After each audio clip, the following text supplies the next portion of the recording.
하나님은 사랑이시다라는 것을 여러분이 알기를 원하시는 분이십니다. 하나님은 사랑이다라는 것을 여러분이 알기를 원하세요. 그래서 예수님을 보내어 주셔서 하나님이 여러분을 어떻게 사랑하는지를 나타내셨고, 여러분이 예수님을 통하여서 하나님이 나를 사랑하시는구나 하는 것을 깨닫게 됩니다. 여러분은 하나님이 여러분을 많이 사랑하신다는 것을 어떻게 느끼고 계십니까? 각 사람이 다 다를 거예요.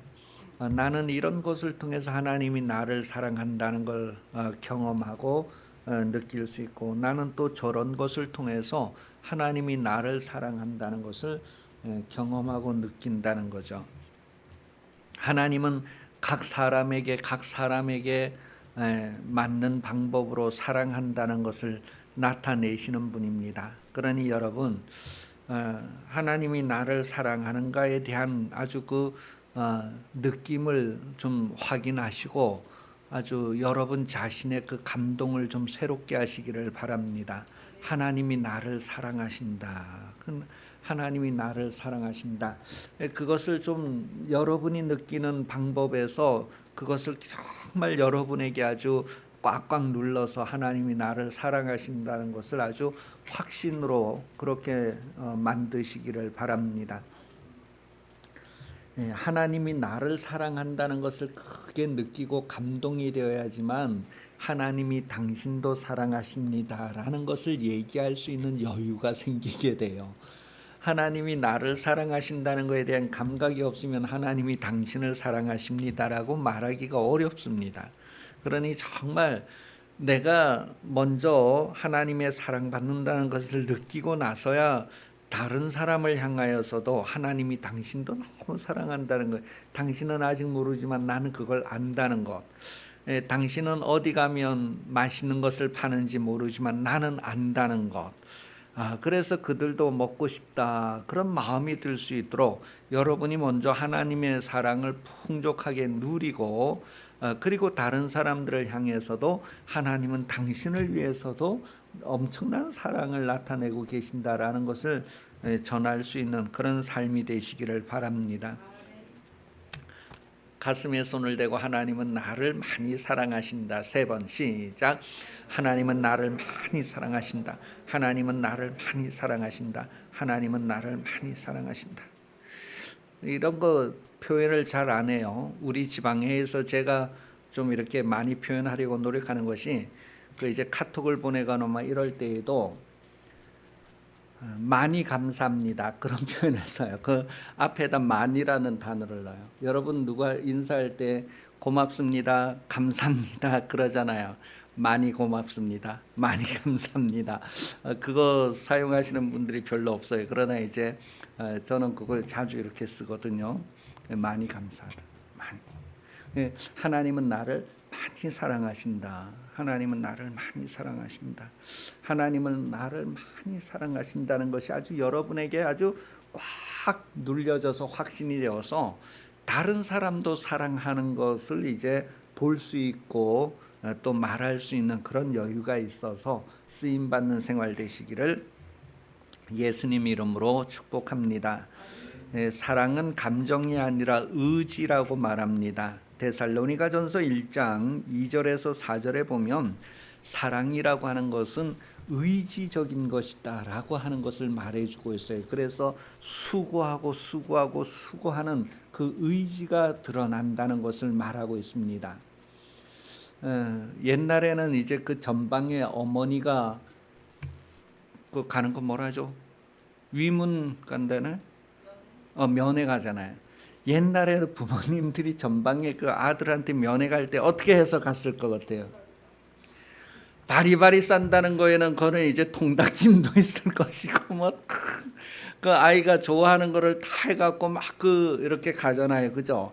그걸 한마디로 뭐 표현한다면 여러 가지 단어로 표현할 수 있지만 거기에는 많은 수고가 담기지는 거예요. 그게 이제 사랑이다라고 하는 것을 통해서 드러나게 되죠. 그만큼 사랑하기 때문에 수고를 마다하지 않는 거예요. 그만큼 사랑하시기 때문에 하나님의 보좌를 떠나서 이 땅에 육신을 입고 이 땅에 오시고 또 많은 사람들이 안 달렸으면 하는 그런 십자가에 달리고 죽음까지도 경험하시게 되는 것은 많이 사랑하기 때문이다라는 그 사랑을 어떻게 표현하고 나타낼까 했을 때 그런 방법을 통해서 나타냈다는 거예요. 그게 여러분과 연결이 되어서 하나님이 나를 그렇게 사랑하셨다는 것을 꾹꾹 눌러서 이제 아주 확신하게 될 때에 다른 사람들을 보면 하나님이 저 사람도 그렇게 사랑하신다는 것들에 대한 것들이 이제 감각이 열리게 된단 말이에요. 그래서 한 사람 한 사람이 다 하나님의 사랑받는 존재라는 것을 알게 되면 존중하게 되고 존귀하게 여기게 됩니다. 부모님은 다 자기 자식이 너무 귀한 것 같잖아요, 그렇죠? 하나님께는 모든 자식이 다 똑같이 너무너무 귀한 거예요. 마치 여러 명 중에 내 자식을 귀히 여기는 마음으로 하나님께서는 모든 사람을 다 그렇게 자기 자녀로 귀하게 여기 자기 형상과 모양대로 지음받은 그 사람을 그렇게 귀하게 여긴다고 하는 것을 알게 돼요. 그래서 누구에게 마음을 나타낼 때 자기의 개인의 마음을 나타내는 것이 아니라 하나님의 마음을 나타내는 것, 그래서 그를 존중하게 되고 귀히 여기게 되는 거예요. 여러분, 하나님이 나를 너무 사랑하신다는 것을 좀 아주 입으로 시인하고 해서 매일매일 하나님이 나를 너무 사랑하신다는 것을 누리면서 하나님의 행복을 행복해 하기를 예수님 이름으로 축복합니다. 데살로니가 전서 1장 2절에서 4절 우리가 너희 모두로 말미암아 항상 하나님께 감사하며 기도할 때에 너희를 기억함은 너희의 믿음의 역사와 사랑의 수고와 우리 주 예수 그리스도에 대한 소망의 인내를 우리 하나님 아버지 앞에서 끊임없이 기억함이니 하나님의 사랑하심을 받은 형제들아 너희를 택하심을 아노라. 여러분, 하나님이 나를 너무 사랑하신다는 것을 이제 알겠어요. 그럴 때에 그냥 너무 행복해라 그게 끝이 아니고 택하셨다는 거예요. 택하셨다는 거예요. 하나님께서 택하셨다는 말이 뒤에 따라 나와요. 무엇을 위해서 택하셨을까? 왜 택하셨을까? 그랬을 때 내가 너에게 한 것처럼 너가 하라는 거예요. 내가 너를 사랑한 것처럼. 그래서 하나님께서는 하나님의 사랑을 경험하여서 알게 하시고 그 사랑을 또한 다른 사람들도 경험하고 알게 하시려고 우리를 택하시고 우리에게 직분을 주시고 우리를 보내신다는 것을 성경은 말하고 있어요. 그러니 여러분, 정말 여러분이 하나님이 나를 사랑하신다는 것을 느끼기 위해서 기도하시고 그것을 경험하고 깨닫기 위해서 정말 기도하시고 이제는 다른 사람을 향해서 택하셨다고 하는 데까지 좀 이렇게 성장하고 성숙해서 다른 사람을 향해서 보내시는 그런 하나님의 보냄을 또 잘 감당하는 그런 삶을 사시기를 바랍니다. 여러분이 누군가를 사랑하고자 여러분들의 의지를 선택한다면 그것은 하나님의 의지를 순종하는 것이 됩니다. 그래서 여러분의 사랑으로 사랑하는 것이 아니라 하나님의 사랑으로 사랑하는 것입니다. 이제 내가 누구를 사랑해야 되겠다. 그랬을 때 내 의지를 가지고 사랑해야 되겠다가 아니고 하나님의 의지를 가지고 사랑한다고 하는 것을 얘기하는 거예요. 요한복음 13장 34절에 보면 새 계명을 너희에게 주노니 서로 사랑하라. 내가 너희를 사랑한 것 같이 너희도 사랑하라. 바로 이것을 위해서 택하셨다는 것을 성경은 말했던 거예요. 내가 택했다는 거예요. 그래서 여러분 목적이 있다는 거예요. 하나님께서 여러분을 먼저 부르신 목적이 있다는 거예요. 우리가 그런 목적에 맞는 삶을 살지 않는다면 우리의 삶은 뭐예요? 잘못된 삶이고 실패된 삶이 되는 것이죠. 우리가 어떤 물건을 만들 때에는 목적이 있어서 만듭니다. 컵은 컵의 목적이 있고 마이크는 마이크의 목적이 있어서 만드는데 이 목적에 합당하지 않으면 뭐예요? 깨뜨려 버리는 거고 그것은 이유가 존재할 이유가 안 되는 거예요. 여러분도 그렇습니다. 여러분이 60, 80년 살아가는데 인생으로 이렇게 한순간 살아가면서 그 존재의 가치, 이유, 목적 그런 것, 그런 것이 다시 한번 확인되는 그런 내용이죠. 여러분들이 이 땅에 살면서 하나님의 의지를 따르게 하려고 예수님께서 본을 보여주셨다. 그렇게 요한복음 13장 15절에서 17절까지 기록을 하고 있어요.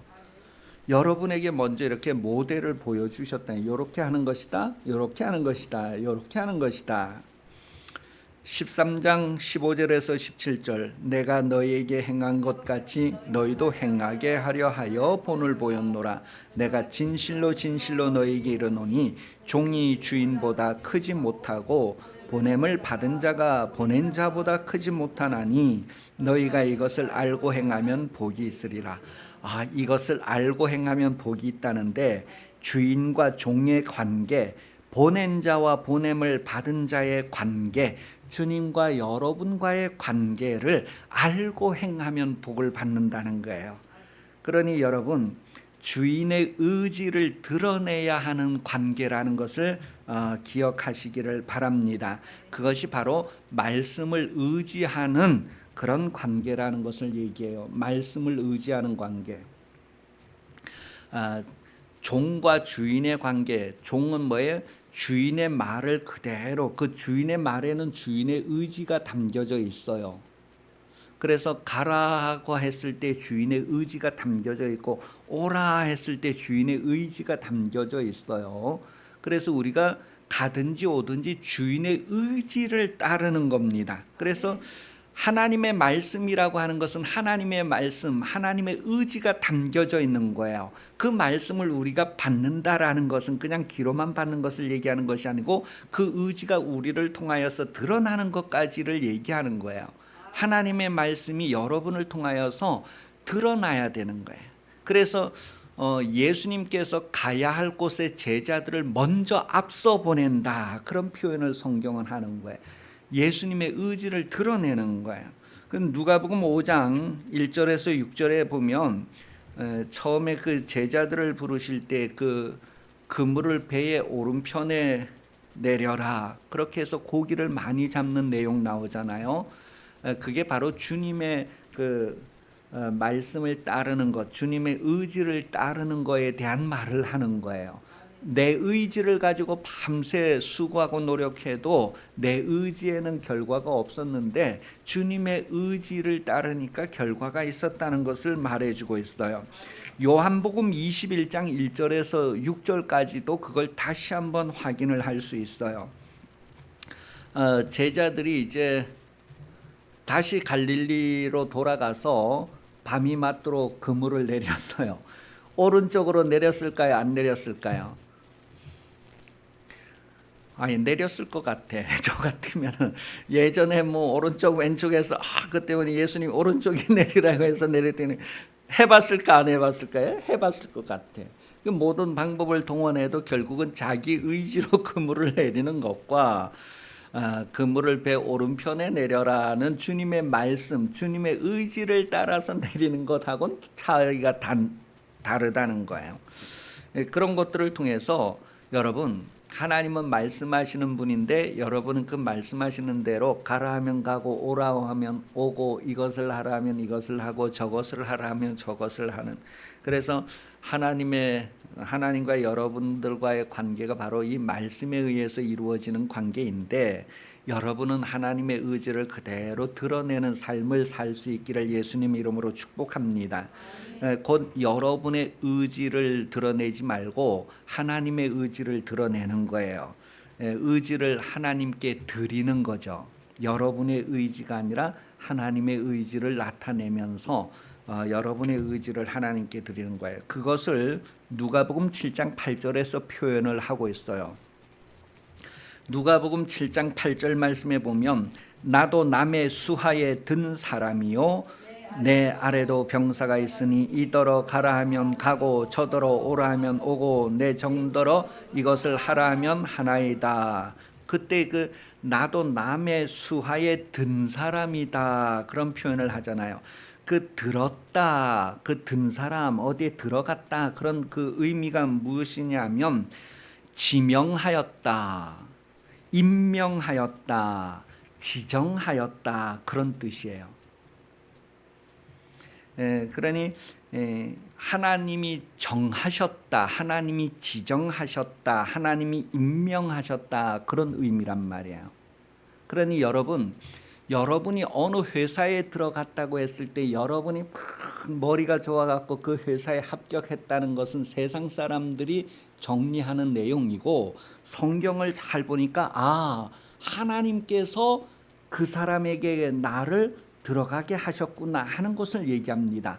여러분, 그 요셉이가 애굽에 누구 집에 갔죠, 황 집사님? 요셉이가 애굽에 누구 집에 들어갔어요? 네, 보디발에 가는 그 장군의 집에 들어갔잖아요, 그죠? 근데 그게 뭐예요? 하나님께서 그렇게 들어가게 하셨다는 것을 지금 얘기하는 거예요. 내가 어디에 들어갔다고 했을 때, 그러니 여러분이 어느 회사에 들어갔다, 여러분이 어느 가문에 시집을 갔다, 여러분이 어느 도시에 들어갔다 그랬을 때에 그게 여러분이 뭐 내가 원하고 자원하고 뭐 이게 아니고 하나님께서 다 뭐에 정하셨다는 거예요. 하나님께서 이미 그렇게 지명했다는 거예요. 하나님께서 이미 그렇게 임명했다는 거예요. 여러분이 원해서 황숙양 됐어요? 여러분이 원해서 오른팔이 됐어요? 여러분이 원해서 왼쪽 발가락이 되었어요? 여러분이 원해서 그렇게 된 것이 아니고 의도를 가지고 빚으신 하나님께서 필요를 따라서 오른손 왼손 뭐 다 그렇게 만드셨다는 거예요. 나를 하나님께서 그렇게 의지를 가지고 만드셨다는 거예요. 그래서 이 세상 살 때에는 하나님의 의지를 나타내는 삶을 살아야 되는데, 사람들이 하나님 없이 살려고 자기 의지를 나타내는 것 때문에 실패한다는 것을 얘기해요. 그래서 남의 수하에 든 사람이다라고 했을 때는 임명되었다, 지명되었다, 지정되었다 그런 의미가 있다는 것을 얘기하는 거예요. 사도행전 22장 10절입니다. 사도행전 22장 10절 말씀, 내가 이르되 주님 무엇을 하리이까? 주께서 이르시되 일어나 다메섹으로 들어가라. 내가 해야 할 모든 것을 거기서 누가 이르리라 하시거늘. 이게 뭐냐면 그 사울이 이제 다메섹 도상에 가다가 이렇게 막 이제 체험을 하잖아요, 그죠? 그때에 이제 이 천사가 이 주님께서 이제 그 사울에게 이렇게 얘기하는 거예요. 그때 이제 너가 해야 할 모든 것을 거기서 누가 이르리라 그랬다는 거예요. 우리는 이제 성경 앞뒤를 다 읽었으니까 이게 아나니아 목사님이다라는 것을 알고 있는데, 바울은 그때는 몰랐어요. 그 다메섹 도상에서 부활하신 주님을 만나고 이럴 때에는 다메섹 성에 아나니아 목사님이 계시고 뭐 이런 것도 알지는 못했어요. 그런데 이제 다메섹에 들어가라고 하면서 내가 해야 할 모든 것을 거기서 누가 이르리라 했을 때, 너가 해야 할 모든 것, 너가 해야 할 그 단어가 아까 내가 누구에게 든 사람이요 그때 그 들어갔다는 그 단어하고 똑같은 단어예요. 그러니까 이 바울이 이제 다메섹 성에 들어갔으면 누가 이제 와가지고 너에게 할 일을 이제 가르쳐 준다고 하는 거. 그때 너가 할 일, 너가 해야 할 일, 그게 그래서 그 단어가 임명하다, 지명하다, 뭐 지정하다 그런 뜻이라고요. 그럼 하나님께서 이 바울을 어떤 일을 위해서 지정했어요? 무엇을 위해 지정했어요? 이방인을 위해서, 이방인의 사도로 이제 딱 지정을 한 거예요. 그게 바로 하나님의 의지라는 거예요. 하나님의 의지를 이제 이렇게 아나니아 목사님을 통해서 이제 알게 해주고 드러내게 하는 것을 얘기해 주는 거예요. 그래서 바울은 하나님의 의지를 따라서 많은 고난을 받으면서라도 복음을 전했단 말이에요. 사람들이 왜 많은 고난을 안 당하려고 해요? 그것은 자기 의지이기 때문에 그래요. 예수님도 겟세마네 동산에서 자기 의지는 뭐예요? 이 잔이 내게서 떠나가기를, 내게서 피하여지기를, 자기 의지는 그랬지만 내 의지대로 하지 마시고 아버지의 의지대로 이루어 주세요. 그렇게 했던 거예요. 이 바울도 서울대 나오고 뭐 이렇게 쟁쟁한 집안 사람이 막 그렇게 고생하는 것을 자기 의지로 원하진 않을 거란 말이에요. 그런데 하나님의 의지로 그런 삶을 살게 되는 것을 바울을 통하여서 우리에게 알게 해주고 있어요. 고린도후서 1장 9절에 보면 얼마나 힘들었는가를 표현해주고 있어요. 고린도후서 1장 9절, 우리는 우리 자신이 사형 선고를 받은 줄 알았으니 이는 우리로 자기를 의지하지 말고 오직 죽은 자를 다시 살리시는 하나님만 의지하게 하심이라. 그러니까 뭐예요? 사형 선고를 받았다는 거는 이제 죽었다 하고 내놓는 상태를 얘기하잖아요. 그래서 모르드게와 에스더 이야기에서 에스더가 죽으면 죽으리라, 그리고 왕 앞에 나갈 때 그 죽으면 죽으리라는 각오, 그게 자기 의지가 아니라 이제 그냥 그 의지를 받아들이겠다, 그렇게 하는 거죠.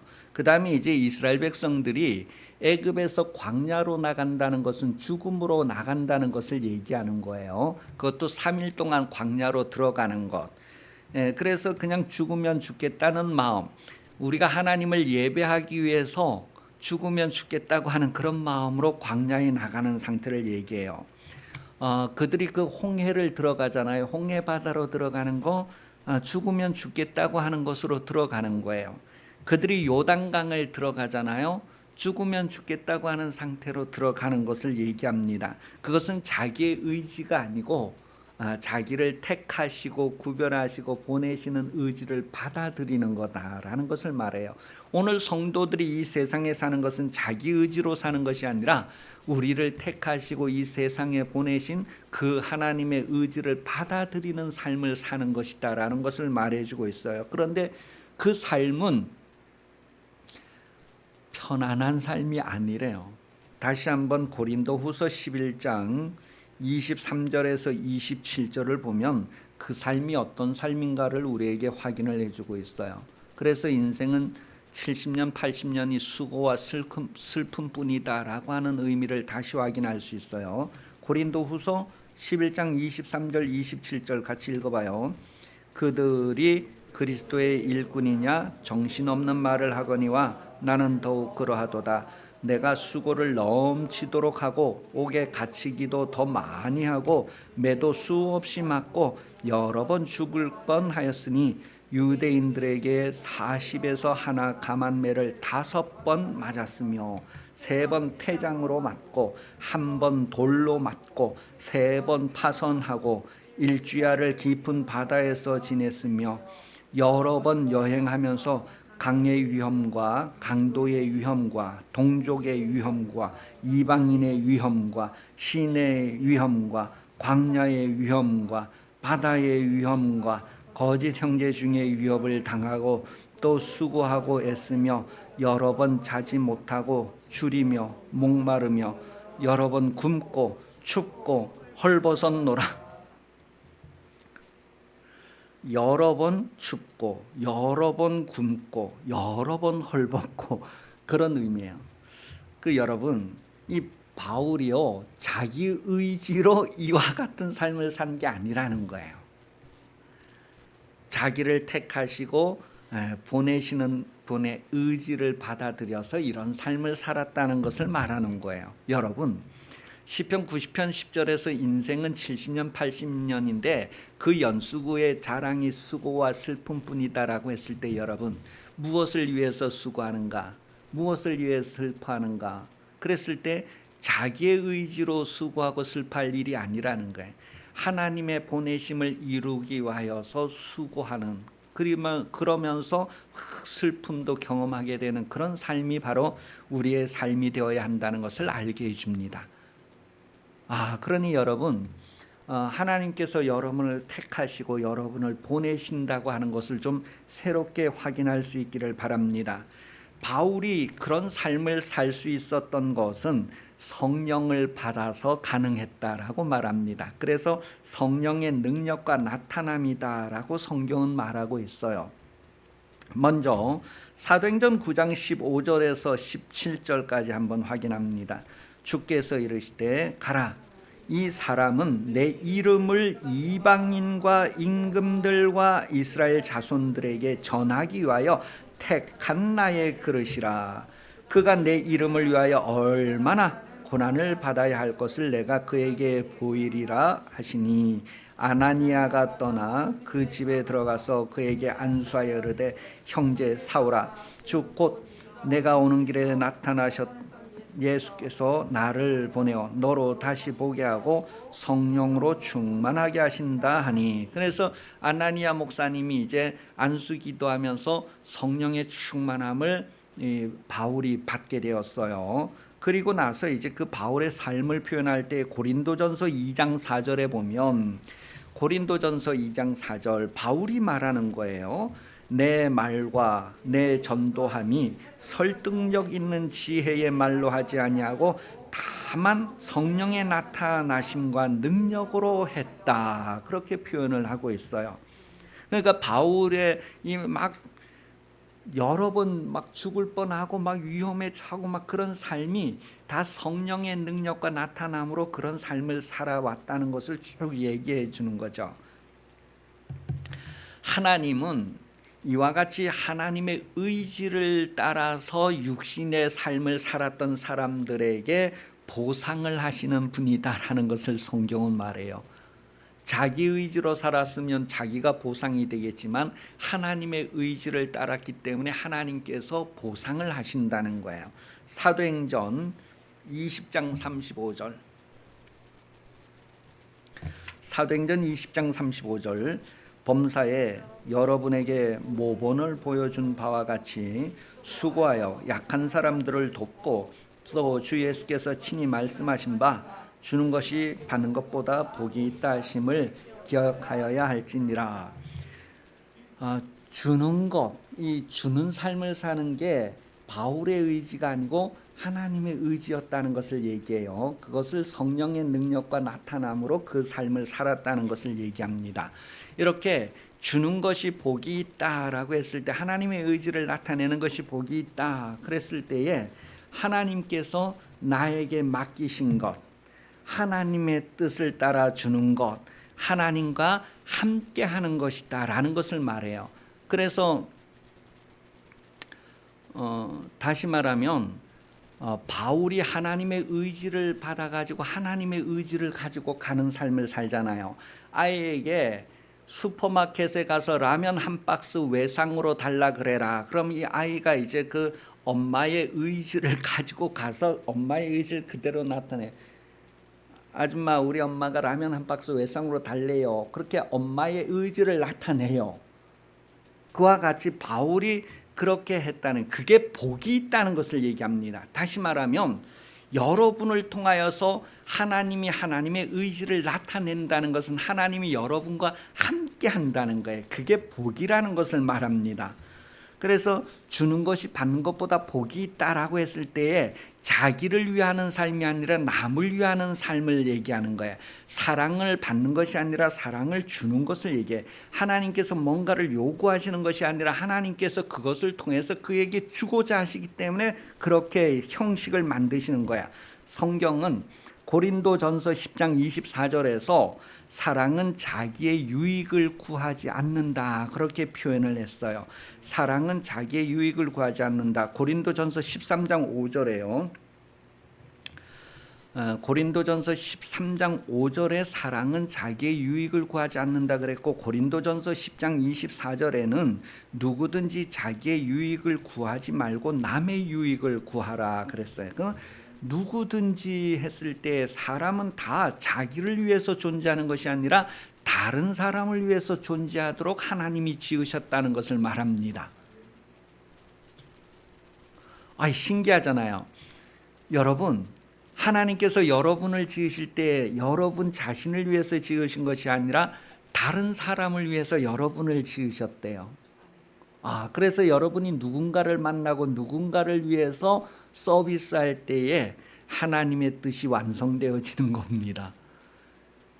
다른 사람을 자기에게 이렇게 종으로 삼는 것이 아니라 내가 누군가의 종이 되어서 완성되어지는 것을 얘기하는 거예요. 그래서 누구든지는 모든 사람이 포함되는 거예요. 자기의 유익을 구하지 말고 남의 유익을 구하라. 그게 사랑은 하면서 다시 한번 확인하는 거죠. 여러분, 초대교회 성도들의 생활을 오늘 본문에서 얘기했잖아요. 초대교회 성도들은 모든 물건을 서로 통용했대요. 모든 물건을 서로 사용했다는 거예요. 자기만을 위해서 사용하지 않고 서로가 필요를 따라서 같이 사용했다는 것을 얘기해요. 여러분에게 뭔가가 있다고 했을 때 그건 여러분에게만 필요한 것이 아니라 다른 사람에게도 필요한 것이라는. 그래서 이걸 나만 쓰려고 하면 안 되고 함께 쓰려고 하는 삶이 되어야 할 것을 얘기해 주는 거예요. 초대교회 성도들은 그렇게 이제 하나님의 성령을 따라서 하나님의 의지를 받아들이고 나타내는 삶을 살게 되었다는 것을 말해요. 두 번째 보니까 재산과 소유를 팔아 필요를 따라 나누어 주었다, 그렇게 표현을 했어요. 재산은 자기가 가지고 거잖아요. 자기가 가지고 있는 것들. 그런데 이게 내가 가지고 있다고 해서 나만을 위해서 쓰라고 한 게 아니고 내게 맡겨서 누군가를 위해서 쓰게 하려고 나에게 맡겼다는 것을 얘기하는 거예요. 오른손에 이런 어떤 기능이 있을 때 이 기능은 오른손 자기를 위해서 준 것이 아니라 이 기능을 통해서 누군가를 위해서, 그러니까 내게 어떤 재산이 있을 때 이 재산은 누군가를 위해서. 그렇게 초대교회는 하나님의 의지를 나타내는데 그들이 성령으로 충만하니까 하나님의 의지를 나타내는 그런 삶을 살게 되었다는 것을 우리에게 말해주고 있어요.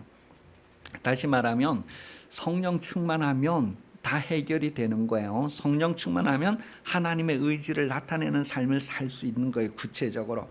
그 다음에 마음을 같이하여 모이기를 힘썼다 그랬어요. 그 모이는 것은 마음을 같이 해야 된다. 하나의 마음이 되어야 된다. 그렇게 얘기하는, 한 마음이 되는 것을 얘기해요. 한 마음. 여러분 여러 개의 마음들이 모여서 하나의 마음이 되려면 어떻게 해야 될까요? 어떻게 하면 한 마음이 될 수가 있어요? 한마음 공장에서 열심히 그냥 기계가 돌아가서 한마음 껌이 많이 나와야 돼. 한마음. 이게 옛날에 껌 중에 한마음 껌이 있었어요. 한마음 껌. 그거 씹으면 다 하나가 되는 것 같았어요. 그래서 학교 다니는 학생들이 껌 씹어서 서로 딱딱 소리 내면서 그렇게 함께 학교 다니고 그렇게 했었어요. 한마음. 여러분, 여러 개의 마음이 어떻게 한 마음이 될 수 있을까요? 갈라디아서 5장 16절 17절에 보면 내가 이르노니 너희는 성령을 따라 행하라. 그리하면 육체의 욕심을 이루지 아니하리라. 육체의 소욕은 성령을 거스르고 성령의 육체를 거스르나니 이 둘이 서로 대적하므로 너희가 원하는 것을. 여러 개의 마음, 각자 자기 마음대로 살지 아니하고 하나의 마음으로 살려면 뭐예요? 성령을 따라 행하여야지만 된다는 것을 얘기해요. 육체는 다 각각인데 각각의 그 육체가 자기가 원하는 대로 살지 아니하고 각각의 육체가 하나의 마음으로 하나의 삶을 살기 위해서는 바로 성령을 따라야 된다는 것을 얘기해요. 성령을 따르지 않고 자기를 따르면 여러 개가 되지만 성령을 따르면 하나가 된다는 거예요. 에베소서 4장 1절에서 3절입니다. 에베소서 4장 1절에서 3절까지 시작. 그러므로 주 안에서 갇힌 내가 너희를 권하노니 너희가 부르심을 받은 일에 합당하게 행하여 모든 겸손과 온유로 하고 오래 참음으로 사랑 가운데서 서로 용납하고 평안에 매는 줄로 성령이 하나 되게 하신 것을 힘써 지키라. 이 하나 되게 하는 게 성령의 역사라는 것을 말해주고 있어요. 육체대로 사는 것은 뭐예요? 자기의 역사하는 거고 이 마귀의 지휘를 받는 역사가 나타나지만 그래서 분열과 갈래갈래 나누어지는데 성령의 역사는 뭐예요? 하나가 되게 한다는 것을 얘기해요. 성령의 하나. 그래서 다시 보면 그러므로 주 안에서 갇힌 내가 너희를 권하노니 너희가 부르심을 받은 일에 합당하게 행하여 모든 겸손과 온유로 하고 오래 참음으로 사랑 가운데 서로 용납하고 이게 부드러움입니다. 그 이스라엘 백성들이 광야에 나가서 목이 곧았다, 목이 뻣뻣하다 그런 표현을 하는데 이게 부드러움을 얘기하는 거예요. 그래서 모든 겸손과 온유로 하고 오래 참음으로 사랑 가운데 서로 용납하고 사랑 가운데 서로 용납하래요. 봐주래요. 받아들여 주래요. 그래서 다른 사람들의 울퉁불퉁한 것을 사랑이라면 된다는 거예요. 사랑은 모든 방법이 되는 거예요. 사랑으로 받아들일 수 있다는 것을 얘기합니다. 사랑. 그리고 성령이 하나 되게 하신 것을 지키라. 여러분 남은 생활 육신대로 살지 말고 성령을 따라 살기를 바랍니다. 육신을 따라 살지 말고 성령을 따라 삽시다. 우리 육신을 따라 살지 말고 성령을 따라 삽시다. 옆 사람에게 3번 잊어먹을 것 같아요. 제가 다시 한번 육신을 따라 살지 말고 성령을 따라 삽시다. 3번 시작.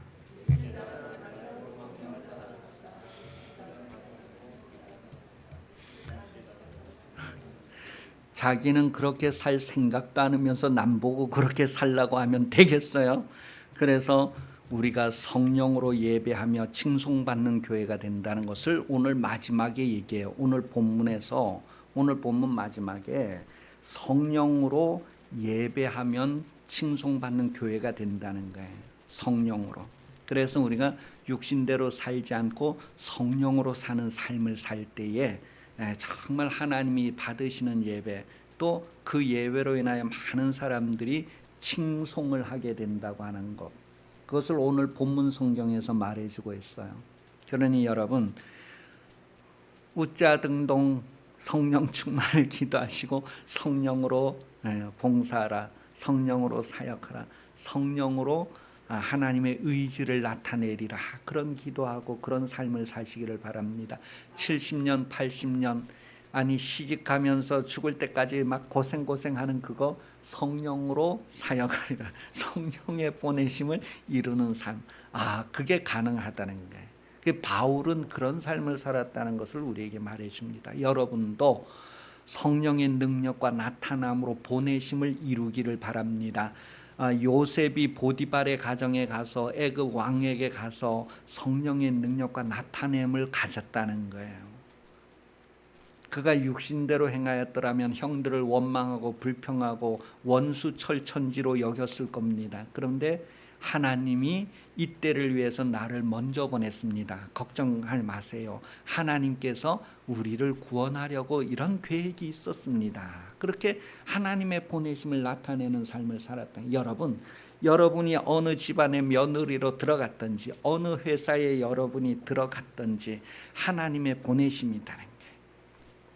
하나님의 보내심을 이루는 것은 성령의 능력과 나타남으로만 될 수 있는 일이다라고 생각하시고 성령의 능력을 구하셔서 설거지 하시기를 바랍니다. 성령의 능력으로 바느질 하시기를 바랍니다. 성령의 능력으로 반찬을 만드시기를 바랍니다. 나는 못하지만 하나님은 모든 것이 가능하오니 반찬도 맛있게 할 수 있고 바느질도 잘 할 수 있고 집안도 잘 경영할 수 있고 남자도 세울 수 있고 가정도 잘 경영할 수 있고 성령의 능력과 나타남을 왜 안 구하시렵니까? 다 성령의 능력과 나타남을 구하는 여러분 삶 되시기를 바랍니다. 이제 오늘 말씀 기억하면서 다 같이 기도하겠습니다. 정말 하나님께서 나를 아름다움이 되도록 지으셨는데 내가 누구에게 가든지 어디로 보냄을 받든지 아름다움이 되기 위해서는 성령의 능력과 나타남이 있어야 된다는 거예요. 하나님의 의지를 나타내는 삶이 되고자 기도하시기 바랍니다. 기도하겠습니다.